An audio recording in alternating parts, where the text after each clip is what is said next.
So the ingredients for English toffee, which is a tradition at my house at Christmas time, includes, number one, a Bloody Mary, because you have to have that ready to go.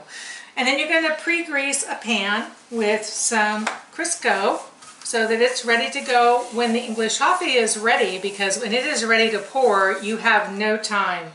The English toffee itself is made out of sugar, butter, and some water. And then as it is poured and cooling, you add in 7 to 8 ounces of milk chocolate. Once it is spread and melted, you're going to add into that your chopped nuts. We prefer pecans at this house, but you can use whatever nuts you would like. Now we are going to put our ingredients in our pan so that we can cook them. And they all go in together. They all go in just like this. And now we're going to move them to the stove.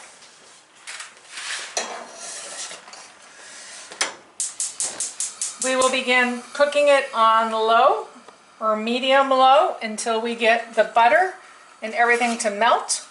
And then we will just be standing here and stirring it constantly until it is the perfect golden brown color.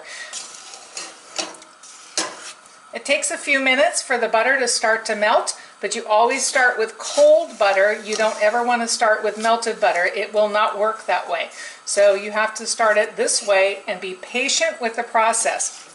People that have trouble with sugary English toffee is because they have rushed it.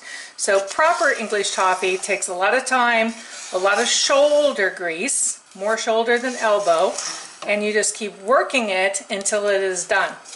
Okay. So basically what you're doing is melting it all down, and you're wanting to bring it to a full rolling boil.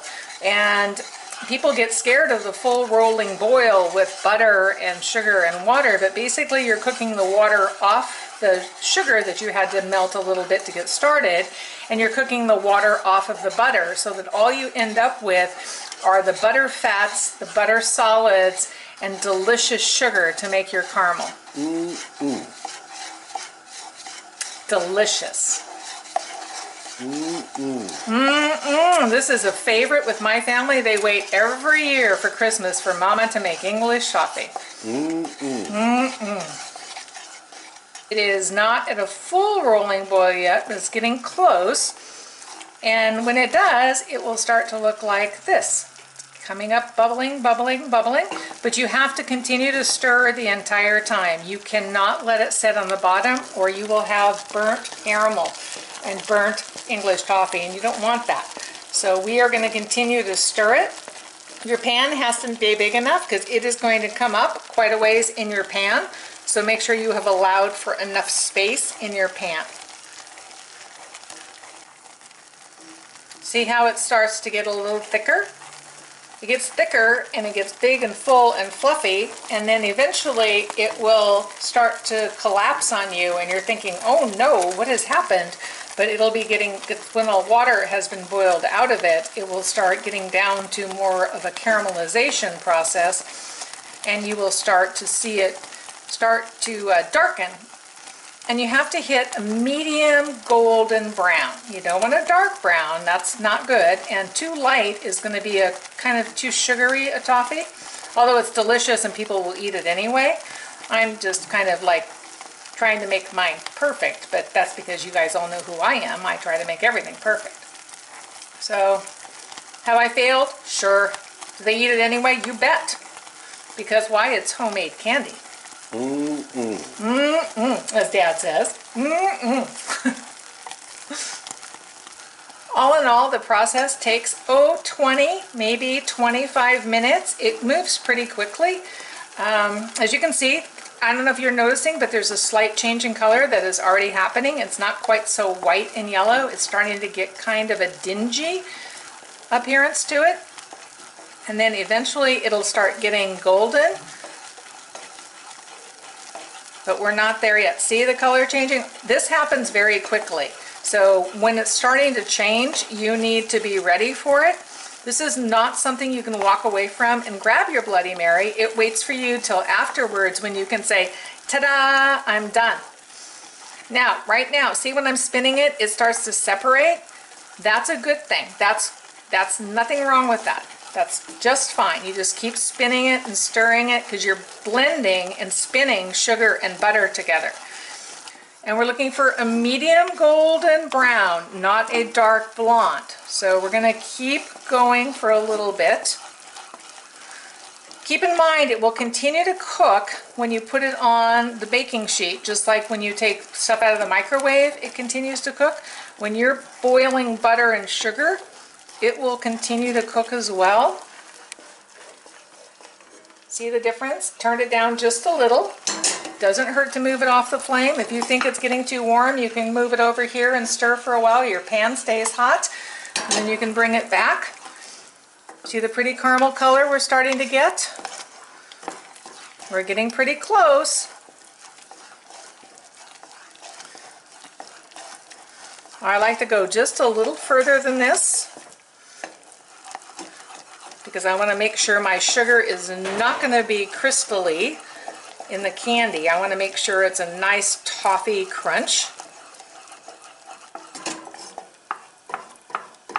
Smells wonderful, and we are done. So we are pouring onto the baking sheet as quickly as we can. If you have a helper to shut the flame off, that's awesome. If you don't worry about it. You'll get it when you come back. This is very, very, very hot. Do not get it on your skin or your fingers. It will burn like crazy. So be very careful when you're managing it at this point in time.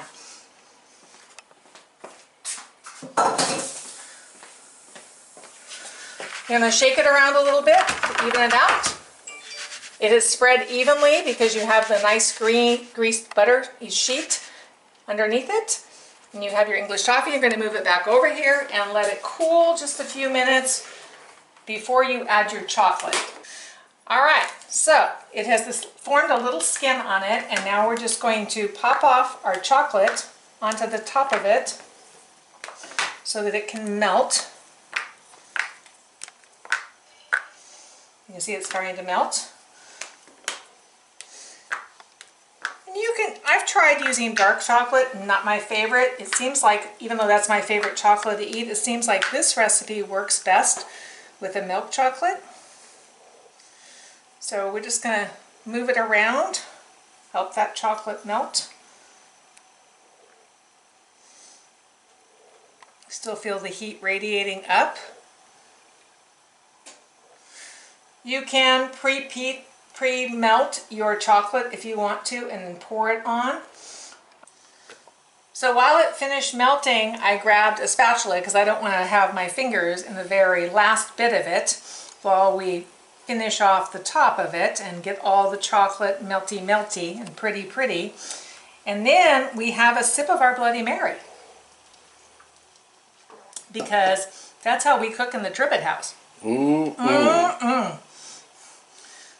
Okay, now we're ready for some nuts.